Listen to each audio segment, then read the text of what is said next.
Welcome to the Onside Podcast, a podcast on innovation-driven entrepreneurship. Join us on this journey as we amplify the power of disruptive ideas. Hi, everybody, and welcome to the Onside Podcast. This season, we're taking a deeper dive into women's entrepreneurship here in Canada, highlighting amazing entrepreneurial women and leaders who are really making a difference in our innovation and entrepreneurial ecosystem.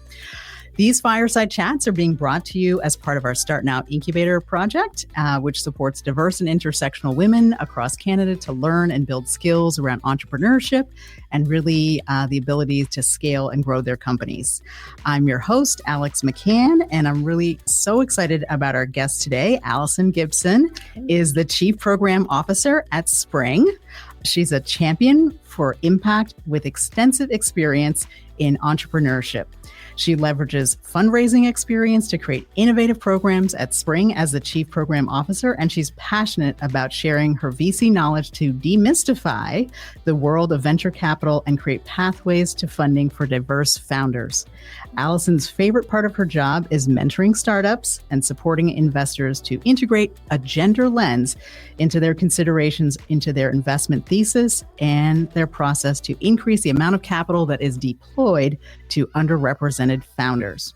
She also utilizes 20 years of experience in managing teams and leading projects to develop training, incubators, accelerator programs for diverse audiences, ensuring optimization of the participants' learning experience. Allison, welcome to the show. Thank you. That was a mouthful, but thank you. Happy to be here. Well, I'm happy to have you here too as well. And I don't even think I covered half of the things that are about you or we're going to get into about you. Those are just like the high level highlights of things that we know about you. But yeah, welcome to the show. I'm so glad to have you at the Onside Podcast. Thank you. I'm really excited to be here. I love Halifax. Love you, of course. So yeah, very happy to be here. Thanks. Well, awesome. I'd love for you to tell a little bit more about your background because you do have quite a varied background with very different kinds of experiences that have woven together to lead you to this moment where you're now this really integral person at Spring as the Chief Program Officer. But maybe if you can tell us a little bit about where you're from and some of the things that have impacted your life over the last couple of years. For sure. Would love to. So thanks again for having me. I did share earlier before we started that my family's originally from Halifax. So I do have roots here, but I was born and raised in Toronto where I've had more jobs than I could count. Like I actually couldn't count if you asked me to. But that's because I say yes to everything. And I always love a new challenge. So I did start out working in food and hospitality, which led me to, oh my gosh, down various paths that we'll get into. But I always loved the people aspect and the business management. Like I'm a nerd about making experiences perfect and having the experience that people feel when they're like at a restaurant or whatever it is, like just really, really enjoyed. So I've worked at Disney World. I've worked on cruise ships. I've worked at hotels. Oh my gosh.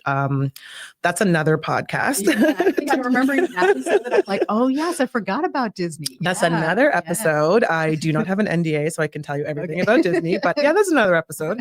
But yeah, I loved kind of just dipping my toe into a little bit of everything to find where I landed. And then I found my sweet spot was definitely operations, which ultimately led me to a really great opportunity to join a team just helping to run an event hub in Toronto that was like catering events. It was also a restaurant. It was a coffee shop. And within about a year, I transitioned into ownership. And that's when I really started getting onto the path that led me to where I am now. Because in that process, I was like, what is venture capital? Or like, we need money for things. And I'm like, we can't go to the bank for everything. And I'm like, how do you find investors? And it was an interesting process because I was successful, but I made a lot of mistakes that I would love to get into and share. So people don't do what I did.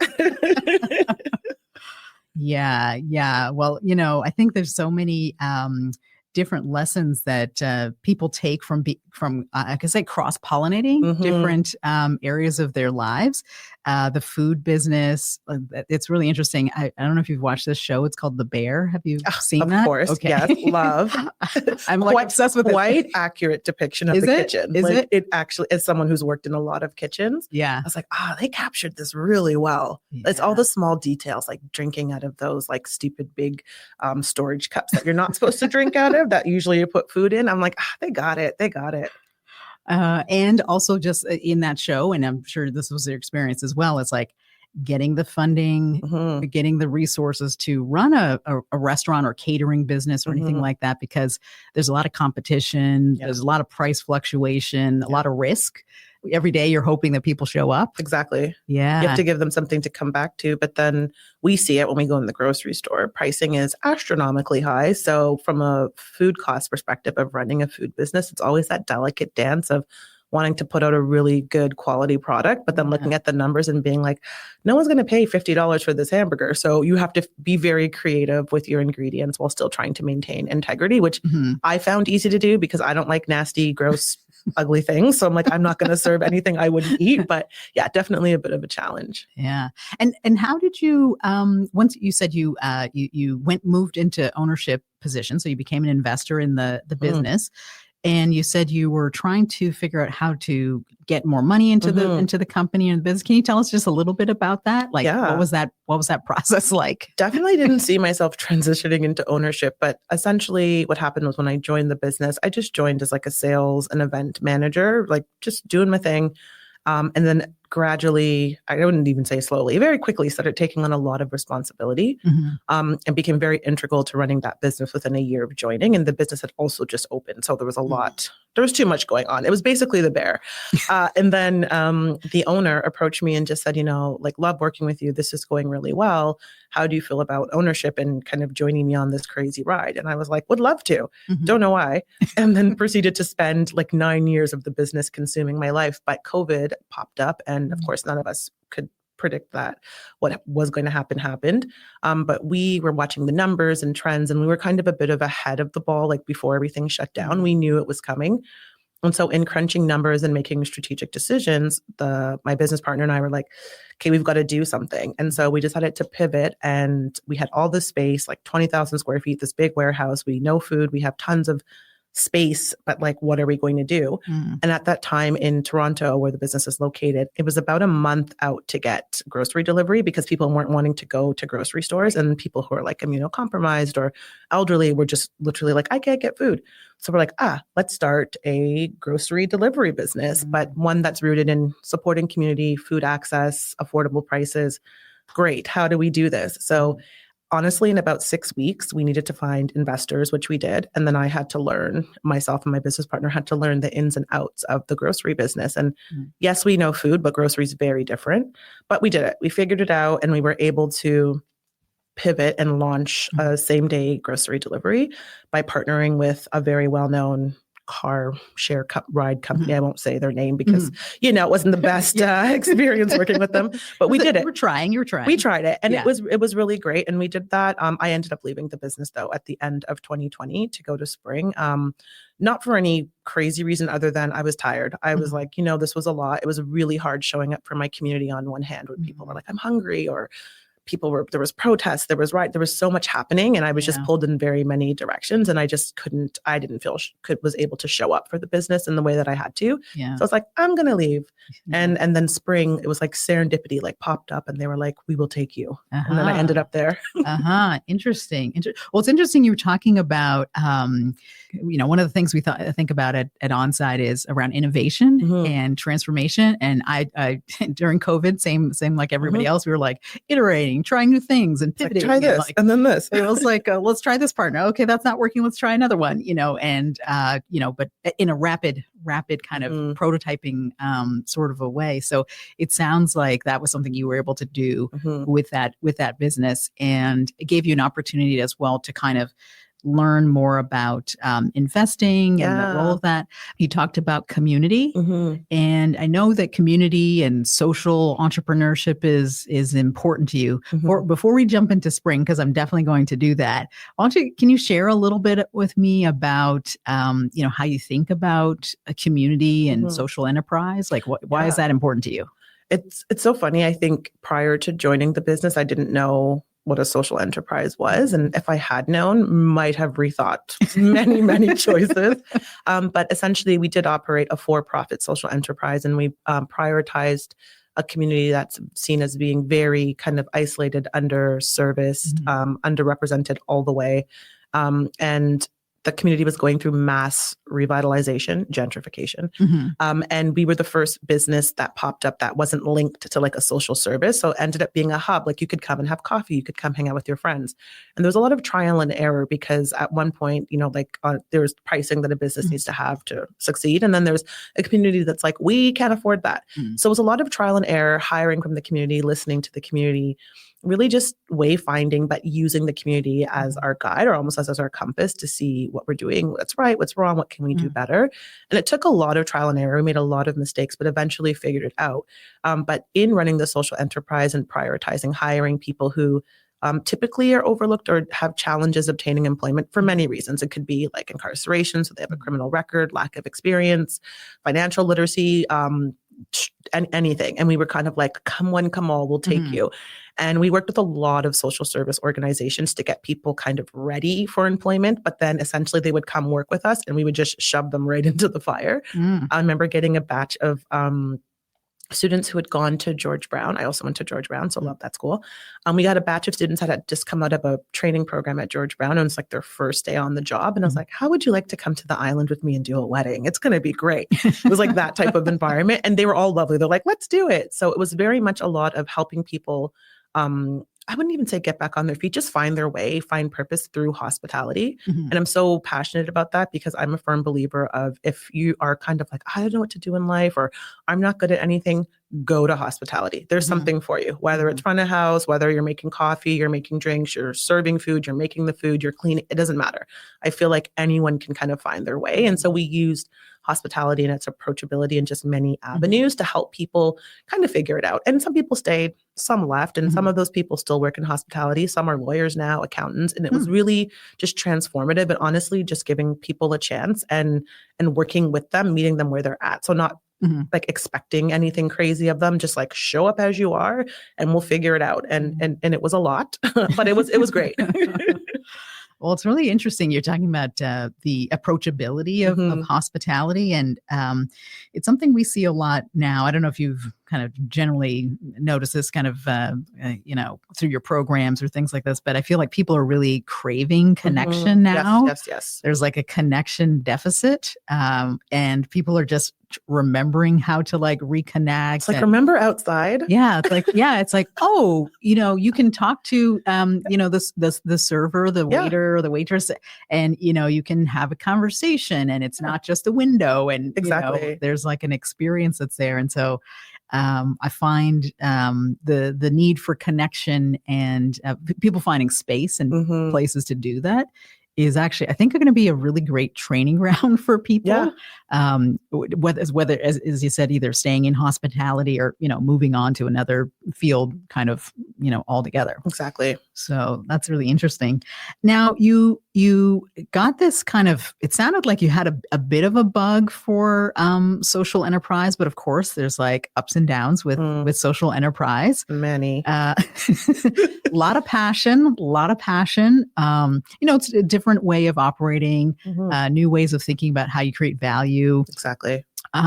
Did that experience kind of from your experience in the kind of food sector, and then you're talking a little bit about hospitality, did those experiences, is that what kind of opened you up to being interested in working at Spring? And maybe we should tell people what Spring is. Sure. Because they might not be as familiar. Yeah. Spring is a company headquartered in Vancouver, but we have a team across Canada, and essentially we support founders to become investment ready. We prioritize founders and businesses that are impact focused. So businesses that do great for people, planet, place, something good. And we also support investors along their journey. So we help people kind of learn about like, how do I become an investor? Like, what is startup investing? And then as people get a little bit more comfortable or even are more experienced, we do have programs for people to actually deploy capital and make real investments and just learn about, how do you strengthen the impact in your thesis, or how do you prioritize gender lens investing and, identify opportunities in women-led businesses and things like that.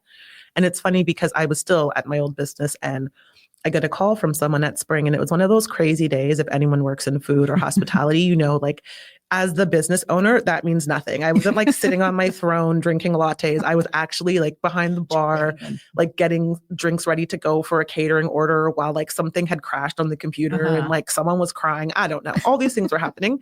And then I had a call with someone at Spring, and she was running a food program to support Black food founders across Canada. And she asked if I could join as a guest speaker for a session. I was like, sure, like tell me about the program. So we start talking about it and start talking about our experience. And about like 10 minutes into the call, she's like, do you want to run the program? I was like, ma'am, I have a job. I have a very, I'm like, what? I don't have time for that. She's like, you have to meet our CEO. Like, just give it, like, just to have a chat with him. I'm like, okay, whatever. And this is Labor Day weekend. So it's like end of summer. I had a very busy summer, and I'll never forget that I wasn't thinking that this was a job interview. So I was sitting on my balcony in a hoodie, like sipping wine, just like getting ready to go into my long weekend. And then I remember I have this call, totally forgot I have this Zoom call. I'm like, who's Keith? I'm like, whatever. Get on the call. And he's like all professional. And I'm literally sitting in my hoodie drinking wine. I'm like, oh, this is a job interview. Great. This is a great start. But we had a really open and candid conversation just about like what my experience is, what I could bring to the table, and what they're hoping to do with the program. And by the end of the call, he was like, great, well, if you want to start, we'd love to have you. And I was like, okay. And then like I had a couple weeks to kind of like onboard and integrate with the team. And then we ran the program.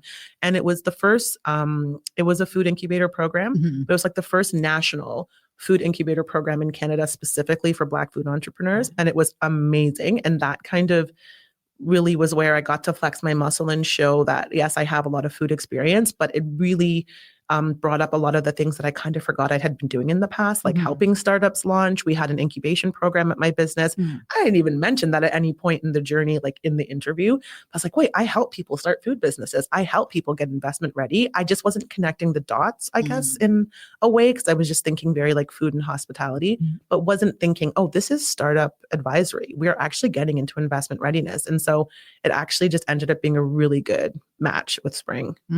That's interesting. Well, I don't know if I'm going to show up at my next interview or something like that with the hoodie in mind, but if I ever do, I will channel you. I will be like, okay, just it's the confidence, you know. I think I was like, well, I'm already here and I look like this with a hoodie on, and this, so might as well just go for it, and it worked.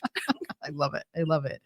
The other thing I found interesting is that what you were saying is that you were doing a lot of the things. You were helping companies, you were doing advisory, you were figuring out how to get money and investment and things like this. But it sounded like it was just something you were doing because you just had to do it. You were in the business. You were trying to help people with food problems in their business and things like that.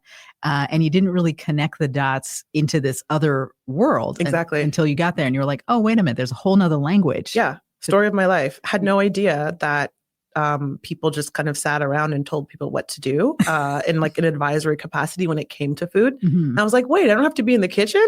I was like, oh, I'm ready for this. But it's true. I was helping people with like acquisition of companies. So, maybe they have like an ice cream company or something, and then they have like Nestle looking at acquiring them. And I was like, okay, let's get you ready. Or I did a lot of work with Campbell's on like large like food production. And then a lot of my clients were these giant tech companies like Shopify and Google, who were really great to patronize a social enterprise because it aligned with their social mandates or their social responsibility. But in doing that, I'm, now connecting people that I meet to these companies and getting them ready, coaching them for, you want to pitch to Google, or you have an idea that you want literally Google to invest in. I can help you.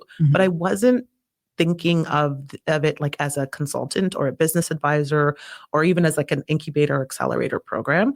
When I go back and look at my notes, it's exactly what we were doing. We had the same curriculum, kind of the same methodology. Sorry, not mythology. It's a mythical experience. It is a mythical experience. The same methodology as, say, like an incubator style program would have, but we were approaching it way more almost grassroots and just more relatable, which I think is why we were so successful, because everyone I helped succeeded. And I didn't realize that was not the norm. Mm-hmm. I was just like, oh, you want Campbell's to buy you out? Okay, we'll do that. And I just like didn't ever think like, oh, well, you got to do like, you have to worry about that. No, like, let's just do it. Mm-hmm. So I wouldn't say it was very bullish. I was just very optimistic in that, oh, you have a great product. This can happen. And so when I got to the startup world, I was like, oh, wait, we don't, that's not how you approach things. I'm like, oh, no, we got to do this. We got to approach this with the mindset of like, you're going to achieve your goals all the time. Mm-hmm.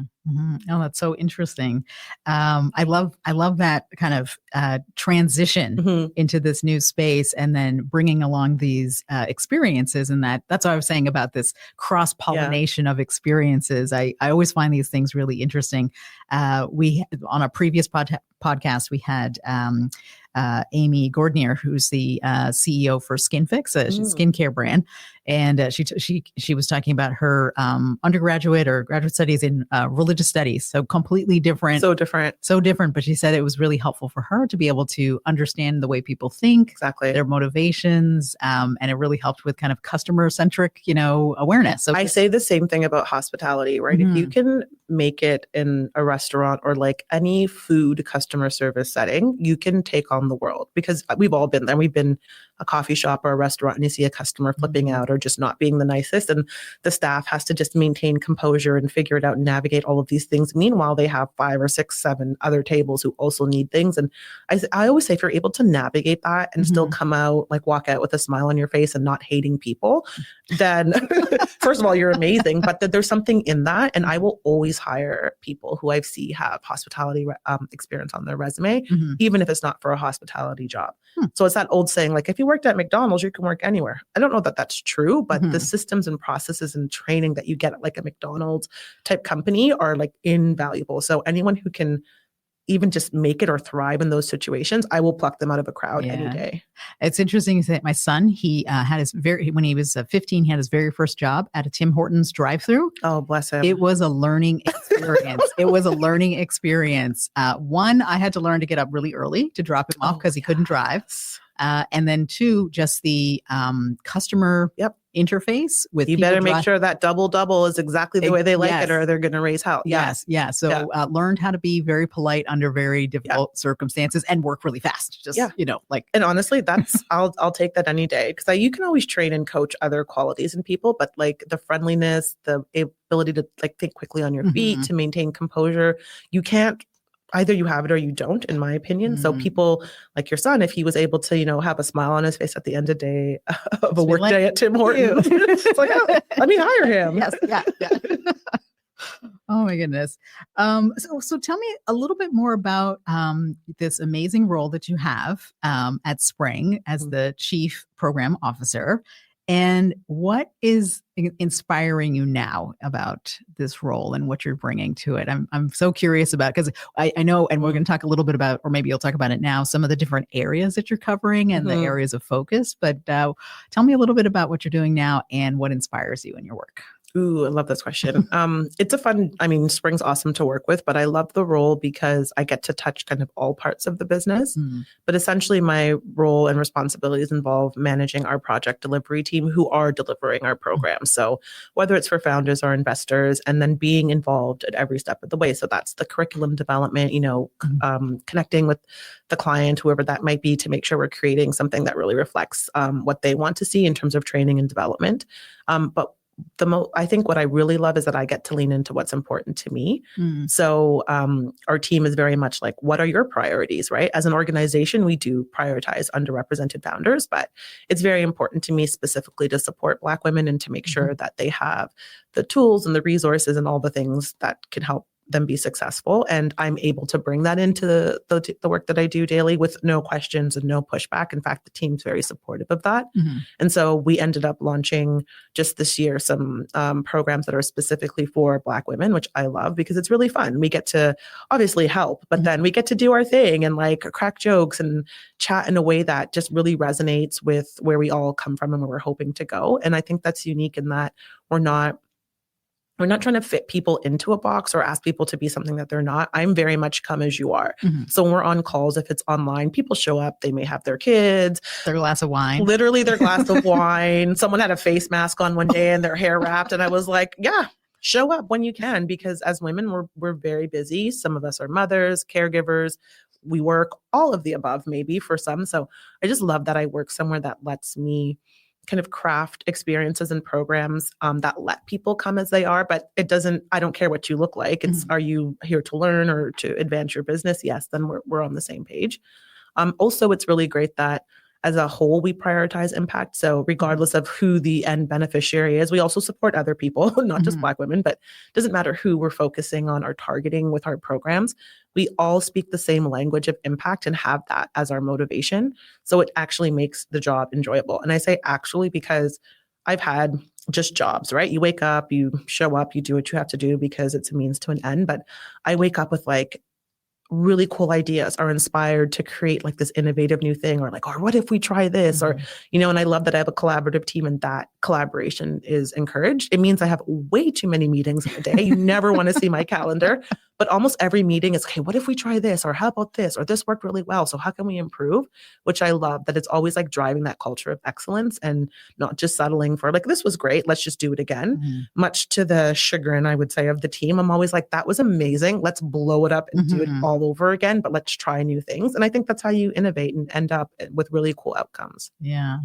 In some of our work that we do at Onside, we have worked with different groups in the past, Future Capital. Love Future Capital. Future Capital. And Marlon, he was a guest on our podcast a long time ago. Also love Marlon. Yeah, love Marlon. And, we've done some work at Onside kind of looking at building investment capacity, learning the early stage skills of how to invest in a startup. Right. If you don't have tons of money, what are some other skills you might be able to trade for some equity? Looking at some different things. But we know definitely for Black women and underrepresented founders and investors, the landscape is not great. We have to do a lot of work, and we follow a lot of the work that's done by the Women's Entrepreneurship Knowledge Hub, the Black Entrepreneurship Knowledge Hub. Do you want to talk or share anything about what the status is of the investment landscape as with regards to the kind of level of investment that Black founders or women get? Because I think it's not that great. And I don't think many people understand that. No. And we hear this like regurgitated stat of, less than 2% of all venture capital funding goes to women founders. So then if you look at Black women, I don't even know the number. It's abysmal. It's obviously less than 1%. It's like a little, not even a drop in the bucket. Right. And so when you look at that disparity, it raises questions to me like, well, why is this? Right. It's not logical or plausible to assume that Black women aren't able to run businesses. We know that anyone has the potential to be entrepreneurial, but we do see that Black women have the capacity to be super creative, to be like the Jill of all trades, that they show up for their communities. They're able to do like 1,000,001 things at one time while having like almost like the weight of the world on your shoulders, right? And then as a Black woman, I understand sometimes when I navigate certain situations or spaces in this world that they're not created for me, or people look at me and there's judgment and there's bias and there's preconceived, there's all of that. So weighing or factoring all of that in, if you can still come out of all of this with really great ideas, really great entrepreneurial instincts, and just like the guts, honestly, to like jump into being a startup founder, I don't understand why these women aren't getting invested in. And so we can assume it's many things. Like I just mentioned, like it could be bias. It could just be people don't know. But I like kind of shifting the direction of the conversation that I've been having around this and stop looking at like, why aren't women getting funding, and let's just change the narrative and talk about why we should be funding them. I don't want to keep like regurgitating that stat of like, we know we don't get the money. Like, how can we start deploying this capital and getting it to women, specifically Black women when it comes to me? And one of the really cool things that I've realized when I talk to women, it's almost like what I went through, where I didn't realize I was already doing startup advisory. A lot of these women don't realize that they're already badass entrepreneurs. They're already doing the thing. And so they'll book like a coaching call with me and they'll tell me all that they've done on their own. And I was like, you did this by yourself with like little to no money? I'm always like, ma'am, people blow through millions of dollars trying to do what you just essentially bootstrapped on your own. And I don't know why there's that disconnect. I just think investors aren't looking there. They're just not aware that there's these really great opportunities. And often I find women, especially Black women, lean into businesses that are typically not seen as being like venture backable are super exciting because it's lifestyle. And I'm like, have you been to Sephora before? Like, hello, like there is the beauty industry is worth billions of dollars. Hello, I don't look like this when I wake up in the morning. It took a lot of elbow grease to look like this. But my point is that there are valuable ideas, and I teach people. You show up as you are. You don't need to switch a damn thing for anyone. You don't need to conform or fit into a box. What you bring to the table is enough. But what I do teach them are kind of like the insider tips and tricks, that information that's typically gatekept that we may not have heard our parents talking about at home. I have friends who grew up hearing their parents talk about all these really cool like investments that they would have made at work, or really like just cool experiences that they would have overheard their parents talking about. I didn't hear that from my like very working class parents. So there's one step of like kind of having to learn everything on your own or to figure it out. But then the other is, do you actually need to learn all that BS? Like a lot of it is just kind of fluff. And I keep telling people, you don't need it. If you can get to a certain point without having that historical knowledge, great. But now that you're here and you understand that there are, I guess, for lack of better words, like there are rules to this, there are certain ways to do things, there are, I guess, boundaries to play within. It's fine. Learn what those boundaries are and then blow them up. Because for me, once I know what people are expecting or what the typical or the norm is, I'm very quick to look at it and go, well, how can we do this better? How can we dissect this and make this more equitable and approachable? So I just teach women to do the same. And if people don't want to listen to you or they don't like your idea, then they're probably not the right investors or people for you to work with. Like there is someone out there, there is your audience. You just have to find it. I think that's the stage we're at now. We know the stats are abysmal and we don't get the money. Okay, so how do we get to the next step, which is, okay, finding people who are open to listening and investing so we can get the money. I love it. I love it. It's interesting. We've come across some of this research that says that women, and especially women of color, by the time they enter an accelerator or an incubator, they've like already developed a product. They're in the market. Yeah. A lot of men will just have an idea on a piece of paper. A literal napkin, a dusty, crusty napkin they pulled out their pocket. And someone's like, here's $1 billion. Here's $1 billion. They do a pitch, and next thing they've got money in their pocket and they're just ready to go. Meanwhile, there's the woman you're talking about, bootstrapping, getting everything, products in the market, like doing all the marketing themselves, and breastfeeding a baby and, like taking care of their son to Tim Hortons at 4 a.m. for his shift. But for some reason, she's not seen as being a good leader or not capable of coming up with good ideas. And I'm like, have you met a woman before? Like, that's all we do, to be quite honest. Yeah. Well, it's so interesting, but there is this like disconnect where a lot of women don't feel either the confidence, they're already doing the things, they don't realize that what they're doing is of value to someone. And so the confidence, and then getting the support kind of at the right time. We run a Start Now incubator, and we do have a lot of women. This is the first time they've ever either accessed any programming. Some of it could be short, like a little marketing thing or something like that, or we have like longer cohort programs to build capacity and training. And it's the first time that they've ever been able to access any of that kind of programming, especially if they do not have a tech focus. Yes. And we know a lot of women do not necessarily. There are women who do, which let's keep doing that. But there are a lot of women and a lot of women of color that come in food or beverage or just other sectors. And so they never find anything that supports them. Right. And they're kind of being left behind. Which is silly because we all need food. We need food. I need the serums I used this morning. We need things. My hand cream, I need it. Hello. And you know what? Tech is great. And I often hear people say, like, if you don't have a tech component to your business, you should find one or you should integrate one.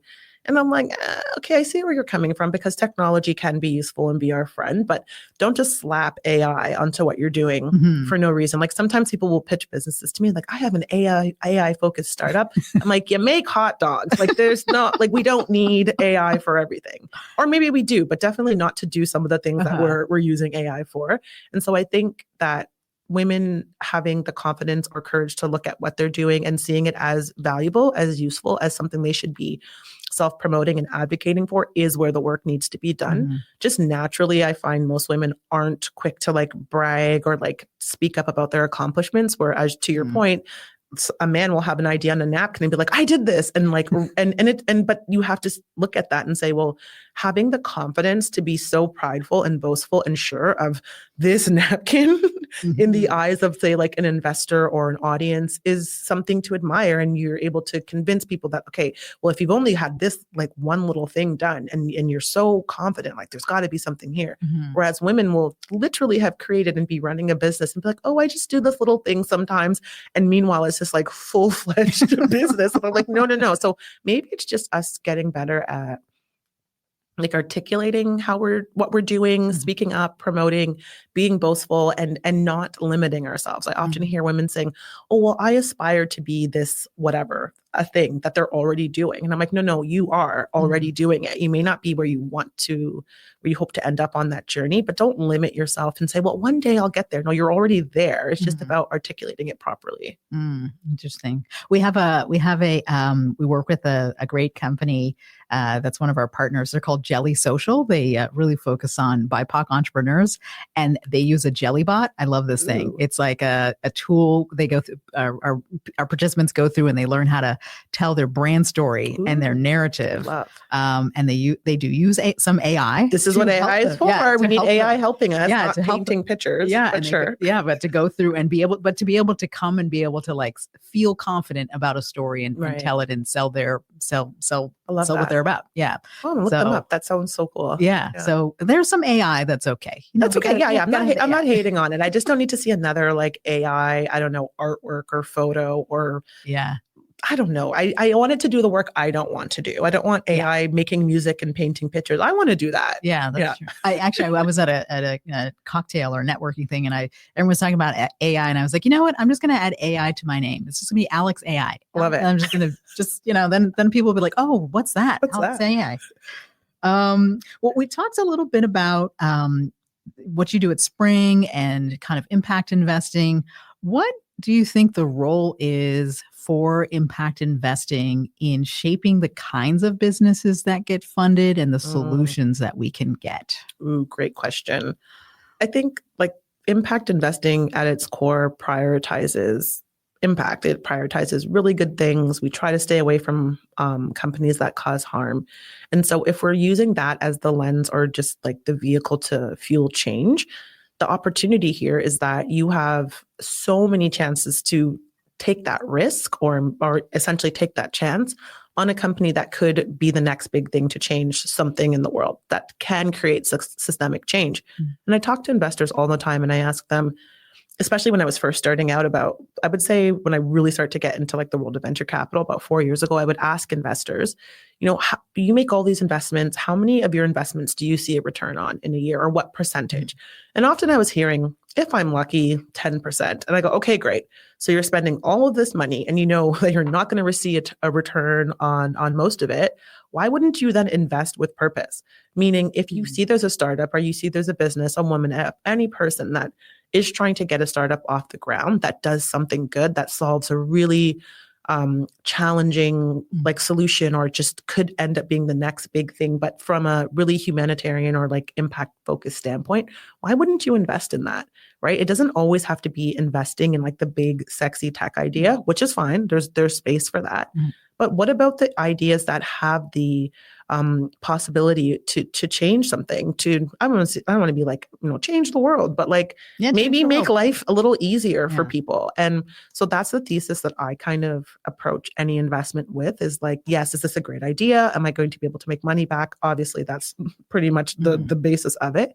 But then I also look at the impact and like, maybe the value chain, like who are they going to end up hiring to execute this idea or which communities are going to benefit? And I think that's what impact investing has the power to do, in that if you're deploying capital and it's risky, you have no idea if you're getting money back, stop investing in the same things, and take a chance and invest in something new, especially something that can create positive change or do good for others. Because at the very least, if you don't get your money back, you're testing something. You're maybe proving or disproving a hypothesis or bias or something that relates to how people could essentially just live better lives or function better or have access to more resources or whatever it is. And so I really look at startup investing as a tool for, yes, generating money, but it actually is how we create this positive change that we all say we want to see. And I know that Spring focuses on health and life sciences, clean tech, and underrepresented women. If people want to learn a little bit more about Spring, Mhm. and the things that you're up to, how can people do that? And before you jump and tell people where they can go to find out, is there anything that's going on that you want to share about, like upcoming activities or things that are happening for Spring, or Yes. something you're excited about? Yes. So I always tell people, just find me, message me. Please don't. We're getting into the holidays. I mean, I love you all, but In the new year. in the new year. In the new year. Let's circle back to this in January for real. But I think what I'm most excited about is we're just about to wrap up our Raise and Rise Connection series, which involved myself and my colleague Nema traveling across Canada to actually meet with in person, not on a screen, and talk to Black women to just find out where they're at, what do they need, what's going on in their entrepreneurial journey, what kind of capital are they trying to access, and then what support do they need to get there. And in our conversations and parties and events and everything, what's Rise is just the need or that craving for community. So the next step, our evolution of this program is going to be, how do we create that community? So I'm really excited about it. But what I also love is that it kind of teed up people to apply for our Invest Together program. It's probably the program that Spring is known most for. It used to be called our Impact Investor Challenge, but we've changed the name to Invest Together because essentially it is a program where founders come together with investors, and they go through a learning journey to, of course, select one person to win at least $100,000 of real investment. But you go through like due diligence. You go through like, what is it like to pitch to investors and answer their questions and have them go through your data room and have to quantify the impact and everything that you do. So I really love that we kind of did this like market sensing to find out what people want. And then we have an actual program that we have many programs, but we have a program that women can go into. And we have the next cohort starts in February. So depending on people hear this, applications are open, but if you've missed the boat, Spring does run a women-led Invest Together program, usually once a year. And so it's a really great opportunity for any women who run an impact business to come together, learn as a community, and hopefully get some money. Okay. I love it. I love it. Well, I want to thank you so much, Allison, for joining us here on the Onside podcast. I think I've learned so much about yourself, about your journey, about all the great things that you're doing at Spring, and how far we have to go to get more money into the hands of underrepresented founders and women. So I really appreciate you coming to the podcast today. Yeah, thanks for having me. So come, hopefully we'll get to see you again another time. And for everyone else, I would like to encourage you to like and subscribe to the podcast. You can learn more about Onside on our website, onsidenow.ca. And hopefully you'll tune in for our next episode. Thanks so much, and we'll see you again soon.